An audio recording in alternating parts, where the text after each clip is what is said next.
السلام علیکم ریڈر اور ویور، امید کرتا ہوں آپ سب خیریت سے ہوں گے۔ آزاد پنچھی کی قسط نمبر 3 کے ساتھ میں آپ کے سامنے حاضر ہوں۔ امید کرتا ہوں آپ سب کو یہ قسط بہت پسند آئے گا۔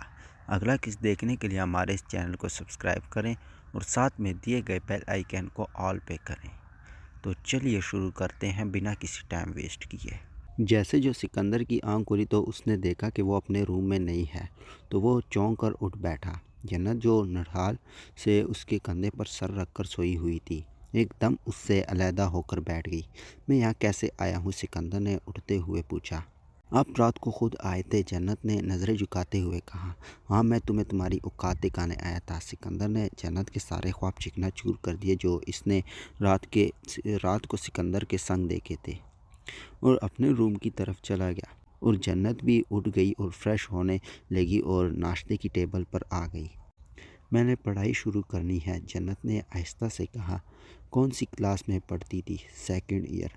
گڈ، لیکن جتنا پڑھ لیا ہے کافی ہے۔ اور میری جان، اب آپ گھر سے باہر ہی نہیں نکلے گی۔ اور سکندر شاہ چلا گیا اور جنت دل محسوس کر بیٹھ گئی۔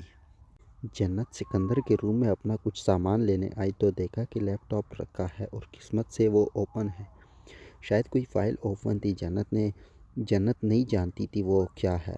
اس نے فائل بند کی اور لیپ ٹاپ چیک کرنے لگ گئی۔ تھوڑی دیر بعد اسے مووی مل گئی۔ جنت نے بورنگ دور کرنے کے لیے وہ لگا لی اور وہ بھول گئی تھی کہ وہ سکندر کے روم میں ہے۔ اچانک سکندر کی گاڑی کا ہارن بجا۔ وہ جلدی لیپ ٹاپ بند کر کے اٹھنے جو لگی، اس سے لیپ ٹاپ گر گیا اور اس کی سکرین پر اسکریچ آ گیا، اور جنت پریشان سے ہو کر وہیں کھڑی رہی۔ سکندر جیسے جو روم میں داخل ہوا، اس نے جنت کو ایک ہی جگہ پر اسٹیچو بننے دیکھا۔ میرے روم میں میری اجازت کے بغیر کیا کر رہی ہو؟ سکندر نے غصے سے کہا۔ وہ جنت سے کوئی بات نہیں بن رہی تھی۔ کیا زبان کرائے پر دے آئی ہو جو بول نہیں پا رہی؟ سکندر نے غصے سے کہا۔ لیکن جیسے جو وہ آگے بڑھا، اسے اپنے پاؤں میں کچھ گرا محسوس ہوا تو سکندر نے نیچے دیکھا جہاں لیپ ٹاپ گرا پڑا تھا۔ سکندر نے لیپ ٹاپ اٹھایا اور بیٹری لگائی، آن کیا۔ وہ آن نہیں ہو رہا تھا۔ پورے آفس کا ڈیٹا اس لیپ ٹاپ میں ریکارڈ تھا۔ سکندر نے غصے سے وہ لیپ ٹاپ جنت کے منہ پر پھینکا۔ اس نے ہاتھ آگے کر لیا جس سے منہ کا بچاؤ ہو گیا، لیکن تکلیف پھر بھی ہوئی۔ کس مٹی سے بنی ہو تم؟ سکندر نے غصے سے کہا۔ اپنی تکلیفیں خود نہ بڑھاؤ، یقین کرو مجھے تم پر رحم نہیں آتا۔ تو جنت زور سے رونے لگ گئی۔ جمیلہ، سکندر نے زور سے ملازمہ کو بلایا۔ جی صاحب، آج کے بعد یہ لڑکی میرے روم میں داخل نہ ہو۔ اگر یہ میرے روم میں آئی تو آپ کی نوکری ختم۔ جس کو چاہے جس کو رکھو اس کی نگرانی کے لیے، سکندر نے غصے سے کہا۔ ٹھیک ہے صاحب، جمیلہ نے کہا۔ اب میرا منہ دیکھنے کیوں کھڑی ہو؟ دفع ہو جاؤ یہاں سے۔ اور جنت بھاگتے ہوئے وہاں سے چلی گئی، اور سکندر نے لیپ ٹاپ اوپن کرنے کی کوشش کی لیکن نہ ہوا تو اس نے زور سے دیوار پر دے مارا۔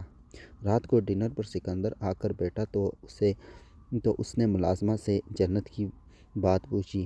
میں نے دروازہ ناک کیا ہے لیکن کوئی جواب نہیں آیا اور نہ ہی بی بی باہر نکلی۔ اوکے کہہ کر سکندر ڈنر کرنے لگ گیا۔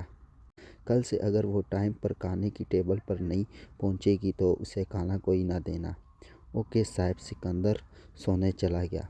مسکان آج رباب بیگم کے پاس آئی ہوئی تھی۔ آنٹی، سکندر نے ابھی تک اس لڑکی کو طلاق نہیں دی۔ مجھے لگتا ہے وہ بہت خوش ہے۔ بہت جلد بیٹا میں اسے نکلوا دوں گی، تم فکر نہ کرو۔ اتنا ذلت سے نکالوں گی اس گھر سے کہ عبرت کا نشان بنے گی، رباب بیگم نے نفرت آمیز لہجے میں کہا۔ بی بی جی، آپ نے بلایا مجھے؟ جمیلہ نے پوچھا۔ ہاں، میں نے بلایا ہے، رباب بیگم نے کہا۔ کیا تم میرے لیے کام کرو گی؟ رباب بیگم نے کہا۔ میں تمہیں بہت پیسہ دوں گی اگر تم جنت اور سکندر کے بارے میں مجھے ایک ایک بات بتاؤ گی، اور 20,000 اس کی ہتھیلی میں رکھ دیا۔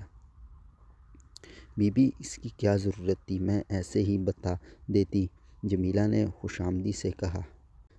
صاحب نے بی بی کو کل مارا اور یہی نہیں مجھے کہا کہ اسے آئندہ وہ میرے کمرے میں قدم نہ رکھے، اور مجھے منع کیا ہے کہ بی بی کو نہیں جانے دینا۔ جمیلہ نے پوری کہانی بتا دی۔ وہ پکی عمر کی لالچی عورت تھی۔ آنٹی پھر ایک دفعہ آپ کی بہو سے مل آئے، مسکان نے مسکراتے ہوئے کہا۔ کیوں نہیں بیٹا، اور وہ دونوں سکندر کے پورشن میں آ گئی اور جمیلہ سے پوچھ کر دروازہ ناک کیا، لیکن وہ کھلا تھا تو دونوں اندر آ گئی۔ میرے بچے کو سکندر نے زور سے مارا ہے؟ مسکان نے طنز سے پوچھا، لیکن جنت خاموش رہی، وہ کل سے ہی خاموش ہو گئی۔ منہ پر نشان بھی ہے، مسکان نے کہا۔ ابھی تو اسے میں نے نشان دینے ہیں، رباب بیگم نے کہا، اور ایسے نشان دوں گی کہ ساری زندگی ختم ہو جائے گی، لیکن نشان ختم نہیں ہوں گے۔ اور اپنے ہاتھ میں پکڑی گرم کافی جنت پر پھینک دی، لیکن جیسے جو اس پر گرم کافی گری وہ چیخنے لگی۔ ہاں ہاں ہاں، جانو کو درد ہوا ہے، مسکان نے کہا۔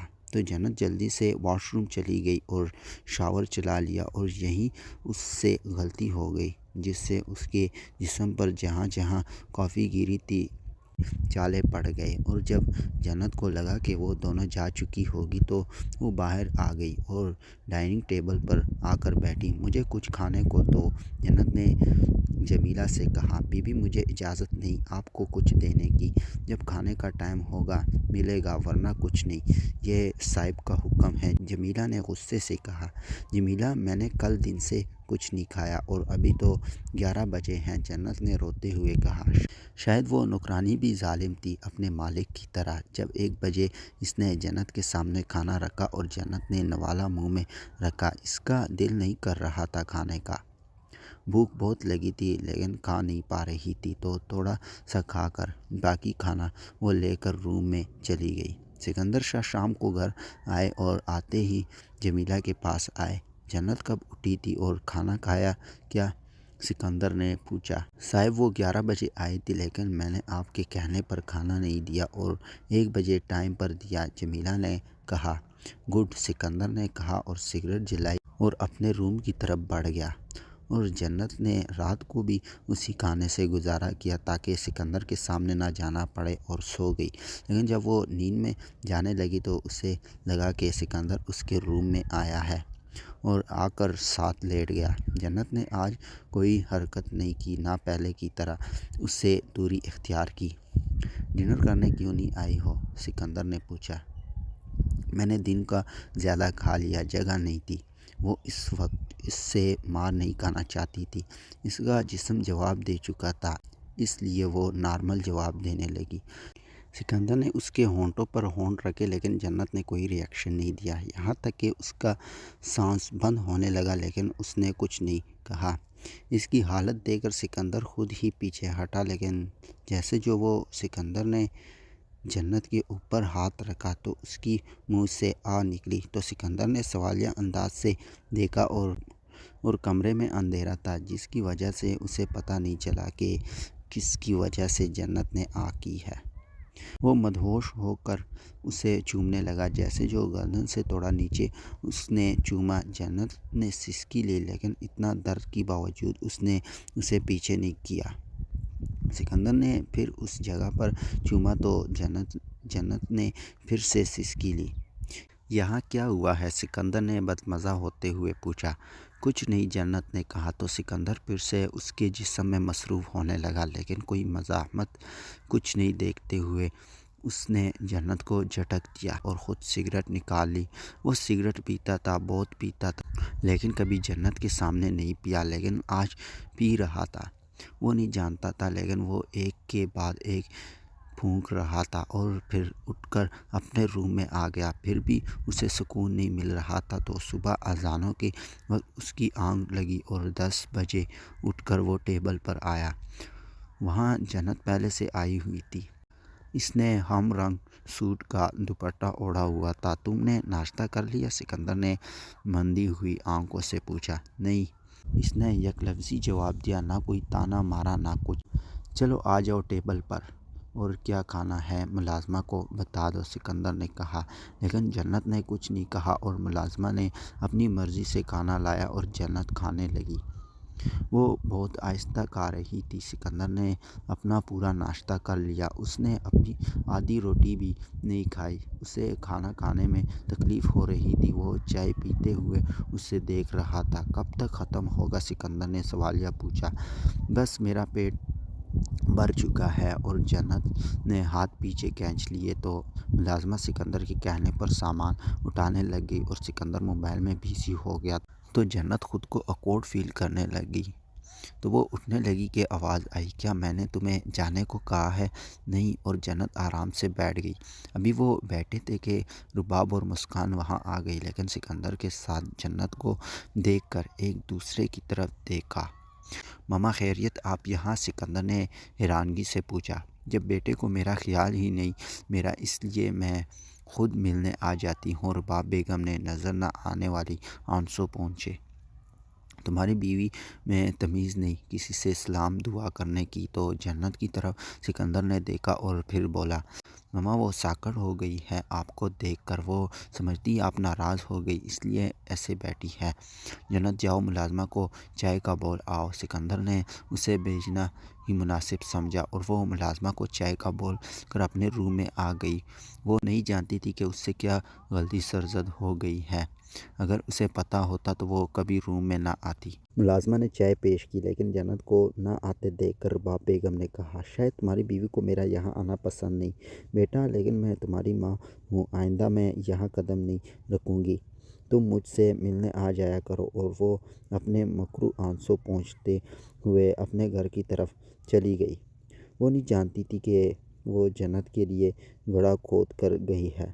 سکندر غصے سے جنت کے روم میں بڑھا اور ایک دم دروازہ کھولا۔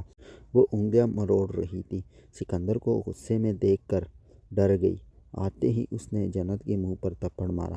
میری ماں تمہیں کیا کہتی ہے؟ کیا وہ تمہیں کھا جاتی ہے جو آ کر بیٹھ گئی؟ تمہاری وجہ سے وہ دل برداشتہ ہو گئی ہے۔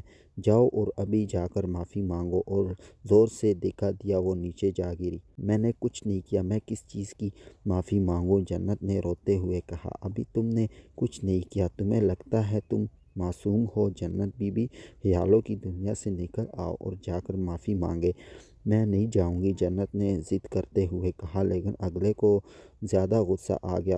اس نے اسے دھکوں سے باہر لے آیا۔ باہر اس کا گارڈ خان کھڑا تھا جو 24 گھنٹے اس کے ساتھ ہوتا تھا۔ اس نے آنکھیں بند کر لی۔ اتنا ظلم دیکھا خان کی بس کی بات نہیں تھی۔ وہ شعلہ میں داخل ہوا اور جنت کو ماں کے قدموں میں زور سے پھینکا۔ ماما یہ آپ سے معافی مانگنے آئی ہے، سکندر نے کہا اور صوفے پر بیٹھ گیا۔ اور جنت نے رباب بیگم کے پاؤں پکڑ لیے۔ میری اوقات نہیں کہ میں آپ سے بدتمیزی کر سکوں، اور آپ مجھے معاف کر دیں۔ اور رباب بیگم جلدی سے دور ہٹی۔ میں نے معاف کر دیا ہے بیٹا اسے، میرے لیے یہ بیٹی ہی ہے۔ سکندر بے شک یہ مجھے ماں نہیں مانتی۔ اور وہ اپنے روم میں چلی گئی اور سکندر اپنے پورشن کی طرف بڑھ گیا۔ اور جنت کو ایسے لگا کہ ہر چیز اس کا مذاق اڑا رہی ہے اور ملازم اسے رحم کی نظروں سے دیکھ رہے تھے۔ اس نے کسی طرح سے خود کو سنبھالا۔ یہ کہہ دینا بہت آسان ہوتا ہے کہ میں نے خود کو سنبھال لیا، لیکن صرف وہی شخص جانتا ہے کہ خود کو کس طرح سے سنبھالا جاتا ہے۔ اور جنت اپنے پورشن میں آ گئی جہاں سکندر صوفے پر بیٹھا تھا اور جنت مرے مرے قدموں سے اپنے روم کی طرف بڑھ رہی تھی۔ جنت میری بات سن کر جاؤ۔ تو وہ نظریں نیچے کر کے سکندر کے پاس آ گئی۔ بیٹھو۔ اس نے جنت کو بیٹھنے کا اشارہ کیا تو وہ نیچے بیٹھ گئی۔ اوپر بیٹھو، یہاں نہ بیٹھو، سکندر نے نرم لہجے میں کہا۔ میری اوقات یہی ہے، وہاں بیٹھنا مجھے زیب نہیں دیتا، جنت نے عام سے لہجے میں کہا۔ اس نے ابھی تک نظریں جھکائی ہوئی تھی۔ اسے ڈر تھا اگر وہ نظریں اٹھا لیتی تو شاید وہ اس ظالم کے سامنے ٹوٹ جاتی۔ سکندر خاموشی سے اسے دیکھنے لگ گیا اور 15 منٹ بعد جانے کا کہا تو جنت اپنے روم میں آ گئی اور پردے کے پیچھے جا کر بیٹھ گئی۔ شاید وہ سب کی رحم طلب نظروں سے خود کو بچا رہی تھی۔ وہ نہ تو رات کو کھانے پر باہر نکلی اور نہ ہی صبح ناشتے پر، اور نہ سکندر نے کچھ پوچھا۔ ہاں لیکن وہ ملازمہ کو کہہ گیا تھا وہ باہر آئے تو اسے ناشتہ دینا۔ جنت صبح شاور کر کے نکلی اور شیشے کے سامنے آ کر کھڑی ہو گئی۔ لیکن جیسے جو شیشے پر خود کی نظریں پڑی وہ سمجھی کہ شیشہ اس کا مذاق اڑا رہا ہے۔ اس نے اپنے ہاتھوں سے شیشے پر مکے مارنے شروع کر دیے۔ شیشے کو کچھ نہیں ہو رہا تھا، لیکن جنت کے ہاتھوں میں درد ہونے لگ گیا۔ اس نے ٹیبل پر پڑا شوکیس شیشے پر مارا اور جب وہ درمیان سے ٹوٹ گیا تو ہاتھوں سے توڑنے لگ گئی۔ وہ جسے اگر ہلکا سا بھی سر میں درد ہوتا تو باپ دوائی کے لیے جاتا۔ آج اس کے ہاتھوں میں سے خون نکل رہا تھا، لیکن پرواہ نہیں۔ وقت بہت ظالم ہے، اچھے اچھوں کو تباہ کر دیتا ہے، اور ایسے لگ رہا تھا کہ جنت اپنے ہوش میں ہی نہیں ہے۔ اور جب پورا شیشہ ٹوٹا تو وہ بیڈ پر جا کر بیٹھ گئی۔ بیڈ پر خون گرنے سے دھبے لگ رہے تھے۔ اس گھر کا ایک فائدہ تھا کہ یہ ساؤنڈ پروف تھا، ورنہ جنت کو چیختے ٹوٹتے سب دیکھتے۔